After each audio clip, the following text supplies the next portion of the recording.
Bien, y justamente vamos a abordar este tema a continuación aquí en Olé El Salvador, fíjense, y vamos a hablar de las consecuencias de la endogamia en perros, a conocer un poco más sobre esto con la doctora Susana Mejía, ella es médico veterinario, así que bienvenida. Mucho gusto. Gracias. Cuéntenos un poquito acerca de la endogamia.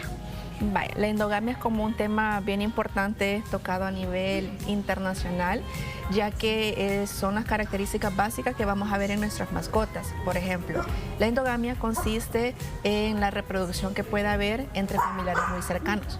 La compatibilidad entre cada familiar no se puede, ya que puede generar muchos problemas, principalmente neoplásicos, enfermedades diversas, problemas a nivel de hormonas, derivado de una endogamia que son lo que entre familiares pueden reproducirse. Llamémoslo padre, hija, madre, hijo. Eso no es correcto, entonces, cruzar así a los perritos. No es correcto, ya que la cantidad de genes que tiene cada perrito es acorde también a la reproducción entre cada uno. ¿Qué significa? Que si entre familiares llegan a tener una reproducción cercana, fácilmente pueden desarrollar problemas cardíacos, que son los más comunes vistos. No es adecuado debido a que o pueden tener problemas en la reproducción, en la gestación o al nacimiento. Wow, imagínense, y a veces hay personas, yo he escuchado que dicen, me quiero quedar con un hijito, y se queda, digamos, el papá y la perrita hija. Y esto entonces está mal. Sí, lo que pasa es que muchos quieren buscar o generar que sean cercanos los familiares o tener la misma consanguinidad o mantener los mismos, principalmente los mismos... por ejemplo, colores de pelaje, las mismas condiciones genéticas, pero no es adecuado ya que esa condición genética tiene la misma cantidad, si hablamos de genotipos y fenotipos, que pueda generar los problemas que ya vemos a la hora del nacimiento, si llegan a crecer, el crecimiento no adecuado que puedan tener. ¿Qué tan grave puede llegar a ser tal vez físicamente? O sea, alguna malformación o puede tener algún problema de audición, vista o algo similar. Sí, hay razas que son más predisponentes que otras, aunque todas las razas van a tener siempre ese tipo de problemas. Las malformaciones genéticas siempre lo vemos desde el nacimiento. Por eso en camadas numerosas hemos visto comúnmente los paladares hendidos, bien común que a la hora del crecimiento tengan problemas de ceguera, sordera, problemas articulares como son más comunes los pastores alemanes. Y lo hacen por conservar las purezas, por el hecho de que la pureza siempre la mantengan en casa o en los criaderos, que eso es bien común visto. Wow, la verdad que muchas veces por esta falta de conocimiento se cometen errores, ¿verdad? Y después se está lamentando que porque tal vez el perrito tiene algún tipo de enfermedad y las personas desconocían que era por eso. Sí, es también comúnmente visto en las razas que son las braquicefálicas, que son bulldog inglés, bulldog francés o los pusitos. Esos tipos de razas genéticamente tienen esos problemas. Lo han hecho para conservar la pureza, lastimosamente, ellos y genéticamente pueden llegar a tener problemas cardíacos desde el momento que nacen. Wow, o sea que también va a variar según la raza, según lo que usted está mencionando. Varía un poco según la raza, aunque en realidad cualquier raza, ya sea mixta, ya sea de raza pura, siempre va a tener la predisposición a tener esos tipos de congéneres o en realidad esos tipos de procesos de endogamia.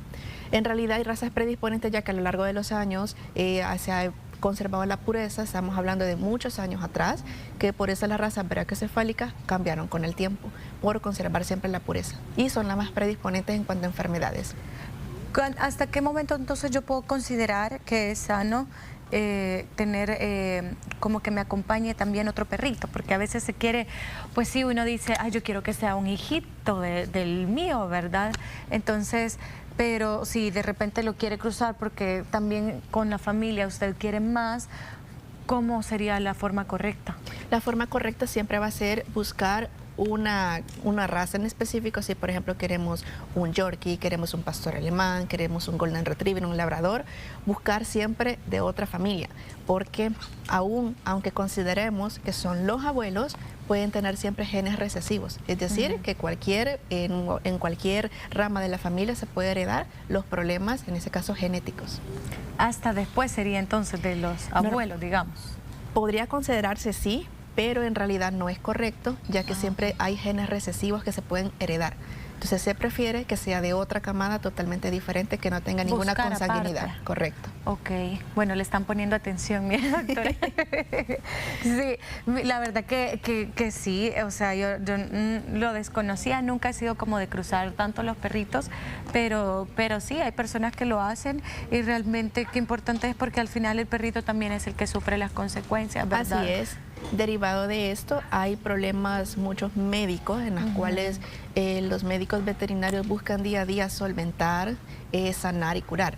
El problema más que todo es que cuando hay problemas genéticos, hereditarios por la consanguinidad cercana o ya sea lejana, hay tratamientos que tal vez no tienen una buena evolución derivado de todo lo que pudieron haber tenido de los familiares anteriores. Si yo me quedo con un familiar, digamos, dedito, entonces tendría que, si en el caso es hembra, sería una hija, digamos, la tengo que castrar. Sí, aquí se recomienda ya sea que se quede, correcto, que se quede con la pareja macho o hembra y él sea el papá, el hecho de que haya una hembrita en casa, fácilmente puede él llegar al proceso de reproducción. En el caso de los machos, lo importante es castrar porque si queda la pareja, el hermanito puede montar a la hermanita. Entonces ya llegamos a la reproducción y la consanguinidad es muy, muy cercana. Y cuando habla de genética, doctora, significa que, por ejemplo, Vito no es nada gruñón, él no muerde. ¿Será que los perritos, los hijos de él, llegan a tener esa misma temperamento, digamos? Sí lo llegan a tener, pero tomamos en cuenta que no solo heredan cosas del papá, sino de los abuelos, que si los abuelos en la familia anterior puede haber sido un proceso de agresividad, más conforme el paso de la generación cambió, siempre hay genes recesivos que lo pueden heredar. De la camada, si son 6, uno puede llegar a tener un proceso de agresividad, los otros 5 no. Entonces, por eso hablamos de la genética, porque siempre se va a heredar cierta cantidad de no solo los padres, sino también los abuelos. De todo, imagínense, o sea, en los perritos también, no solamente en los humanos que llevamos esa gran herencia, ¿verdad? Correcto. O sea, es súper impresionante. Nosotros podemos ir modificando también un poco esa genética. La genética se modifica siempre y cuando se tome en cuenta que se va a valorar el hecho del cruce, no entre la misma familia, ni lejana ni cercana. Siempre tiene que ser de camadas diferentes, buscar otro tipo de raza que no tenga pues ningún tipo de consanguinidad con los que ya tenemos nosotros. Ni un familiar, ni un primo, ni tío tampoco se puede. A veces varían, tal vez aquí me salgo un poquito de la endogamia, pero como estamos hablando de, pues al momento que tienen sus hijitos, los perritos, varían a veces un poquito los tamaños, aunque sean de la misma raza o sean criollitos, no importa, pero que es importante que la hembra sea más pequeña o más grande. El problema es que siempre se trata de buscar tal vez no más grande o más pequeña, que sean del mismo tamaño.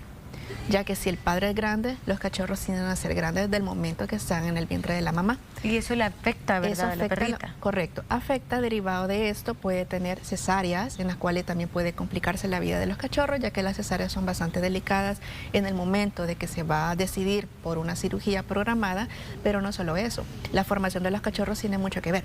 Porque si también hablamos de la endogamia, hablamos de camadas numerosas, siempre va a haber un porcentaje en el cual los cachorros o no se van a desarrollar bien o otros van a tener un buen desarrollo o nacen todos pero vienen con problemas ya genéticos que ya vemos, como ponía el ejemplo en un principio, el paladar hendido. Y cuando hay personas que dicen, yo una vez escuché a alguien que me quería dar un pastor alemán y me dijo, te va a encantar porque es hijo de papá campeón, me dijo así. Entonces, pero estas personas tienen el mismo círculo, entonces están arriesgando a que hayan malformaciones a pesar de... Así es, en muchas ocasiones tal vez podemos hablar que un 50% tienen el conocimiento de la endogamia y tratan de no repetirlo y otro 50% no, para conservar la pureza. Aquí, sin embargo, es bien común visto que los pastores alemanes tengan su displasia de cadera. Sí, es cierto. Pero conforme pasaron los años, se fue desarrollando más una displasia derivado siempre de la consanguinidad entre la misma familia para conservar la pureza. Entonces al final la culpa la tiene el humano, ¿verdad? Porque tratamos de modificar algo claro, que no es correcto. Sí, imagínense qué feo y al final después nosotros somos los que salimos tristes porque decimos por qué mi perrito duró tanto tiempo, por qué estoy gastando tanto en él en tanta enfermedad, si es puro dicen y es por eso, ¿verdad? Por eso mismo. Ok, la verdad que sí es súper importante conocer de estos temas y que nosotros pues no nos estemos arriesgando solo por la vanidad, ¿verdad? Porque al final es eso, el amor de los perritos es incondicional, no importa la raza, no importa cómo usted lo haya tenido, siempre va a ser así y es parte de la crianza que uno como humanos les da, porque yo he visto así pitbulls que son lo más amoroso del mundo, como perritos que dicen que son amorosos y no lo son. Entonces, al final creo que compete más también de cómo uno los cría a siempre estar mejor que por pura vanidad haciendo esta endogamia. Principalmente el hecho de que el tipo de crianza que uno le va a dar, el hecho de que si queremos tener pues un hijo, como lo decimos coloquialmente, pero lo importante es que el cruce nunca vaya a ser entre familia para evitar una endogamia. Ok, y la importancia de la esterilización, ¿verdad? Y castración. ¿En qué edades se recomienda si nosotros vamos a tener como familia de perritos? Correcto, la edad recomendada siempre va a ser entre los 6 meses en adelante. Siempre se valora y es criterio a cada médico veterinario realizar el proceso de esterilización y castración acorde al paciente. 6 meses es lo recomendable, se puede 1 año en adelante sin problema. ¿Y cómo va a ser entonces, porque es para prevenir la endogamia, el cuido? Porque digamos yo tengo a Vito y viene una hijita de Vito y yo la voy a esterilizar a los 6 meses, ¿qué cuidados debo de tener con los dos? Primero tal vez se recomienda realizarlo con el que ya estaba en casa, que es el mayor, ya que es el que no ha sido castrado, y luego se recomienda con ella. Sugerimos siempre que a la hora de esterilizar a una hembra tenga que pasar su primer celo para poder hacer su cirugía sin ningún problema. Entonces sería como al año, o cuando tienen ellas su primera menstruación. Siempre es de los 6 meses en adelante. Ok. Hay algunas que tienen a los 6 meses, 2 meses después programan su cirugía, otras al año para que tenga como un desarrollo diferente, pero por eso se valora que si hay perros adultos en casa, ya sean machos o se consigue un perrito cachorro y se tiene la hembra en casa, que se realiza primero con los que ya están en casa. Ah, ok. En este caso, digamos, yo poniendo ejemplos, tengo que castrar a Vito primero. Se castra a él, tomemos en cuenta, a pesar de una castración, puede tener 3 meses todavía en su cuerpo espermatozoides, ya no formándose, sino los que han quedado residuales después de una cirugía. ¿Y si el perrito está mayor o siempre pueden ellos cargar a una perrita? Sí. El proceso hormonal nunca se elimina en ellos, siempre producen espermatozoides, un macho no está castrado, las hembras siempre entran en celos y no están esterilizadas, no importa la edad. Ok, sí, puede tener 10 años, puede 12 tener años. 10 años y el celo tiene que ser estrictamente cada 6 meses. Oh my God, eso no lo sabía. Porque Vito ya va a cumplir 9 este año, entonces por eso era la pregunta también. ¿Qué más podemos abonar de este tema, doctora? Es importante también que todos en casa conozcamos mucho de ese tema, ya que tal vez unos lo desconocen, otros quieren, como lo hablamos, conservar mucho la pureza, pero lo importante es siempre educarnos, en la cual no tenemos que correr el riesgo de que si vamos a conseguir el hijo o la hija y va a estar en casa, que no corran el riesgo de que se vayan a montar entre ellos o hayan una reproducción no deseada, que es como lo más común que puede haber si no están esterilizados o castrados. Si ellos nacieron de la misma perrita, como que si es el hermano, tampoco, ¿verdad? Siempre se recomienda, tampoco se puede, y se recomienda iniciar con la castración, que es como la más rápida, y luego en la hembra que tenga su primer celo para esterilizar, considerando que son hermanos y van a llevar el mismo periodo de reproducción. Ok, perfecto. ¿Recomendaciones? Recomendaciones siempre van a ser importantes, los chequeos rutinarios y que siempre un médico veterinario evalúe los procesos en el cual se verifica la historia clínica, los congéneres, los familiares, para desarrollar en este caso, pues, o programar una cirugía que no sea de emergencia ni porque mi perrito me montó a mi perrita, y sin embargo siempre tener el control adecuado con el área veterinaria. Y doctora, ahorita que menciona eso, se puede, por ejemplo, así que el perrito montó a la perrita, pero usted no, pero fue un accidente, usted no quiere que quede embarazada, así como digamos en los humanos que está la pastilla de emergencia o algo así. Sí, ¿existen los perritos? Sí. En ellos no existe. Okay. Más sin embargo, muchos quieren tal vez usar medicamento de uso humano en las perritas. No se puede, está prohibido, no es recomendable, pero no existe. Lo que tenemos que hacer para evitar que pase eso en casa es esterilizar justo en el periodo que sabemos que vamos a llevar un cachorro en casa. Si no puedo yo llevarle y se le montó, ya no, Tampoco. ya ni modo, ya pasó.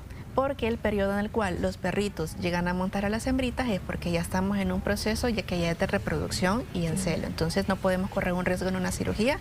Se recomienda mejor castrar un macho antes que llegue una hembrita cachorra en casa. Ok, bueno, nunca me había hecho esa pregunta, ¿sabes? Cuando mencionó, yo dije, ¿será que se pueden las perritas como actuar por emergencia? Pero no lo vaya a hacer porque la verdad que sí, hay personas que buscan automedicar a los perritos y eso sí es un grave error. Después nos vamos a lamentar porque son parte de nuestra familia y no queremos que ellos sufran, no queremos sufrir nosotros a falta de ellos o que tengan alguna enfermedad ni nada por el estilo. La verdad que a todos creo yo que si tenemos un perrito quisiéramos y todos decimos un familiar porque queremos a alguien que nos recuerde también que posteriormente, alguien posteriormente que nos recuerde que tuvimos a un ser súper especial, ¿verdad? Pero puede ser así, solamente que estos no se vayan a cruzar para poder cuidar de su salud. Entonces. Correcto. Muchísimas gracias, doctora. ¿Cuáles serían sus contactos también si muchas personas han iniciado con un nuevo miembro de 4 patas en casa? Nos pueden buscar en Veterinaria La Mascota. Nosotros estamos ahí siempre a la orden. Somos un hospital de 24 horas para que nos busquen principalmente en cualquier chequeo rutinario o en cualquier proceso que quieran ya como un miembro de la familia empezar su protocolo de vacunas y desparasitaciones. Súper chivo para que usted llegue entonces a Veterinaria La Mascota, tenga como dice la doctora el protocolo de vacunas y este es cada cuánto después. Lo llevamos cachorrito y después. Son vacunas quincenales. Se arma un protocolo de vacunación dependiendo de la edad del paciente.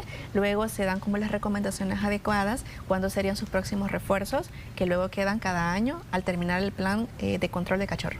Perfecto, ahí les queda la información entonces para que también seamos responsables al tener una mascota porque de eso se trata. Si vamos a tener una, que sea con mucha responsabilidad. Y bien, ahí les quedan los contactos de Veterinaria La Mascota para pedir más información. Nosotros continuamos con más de Hola El Salvador.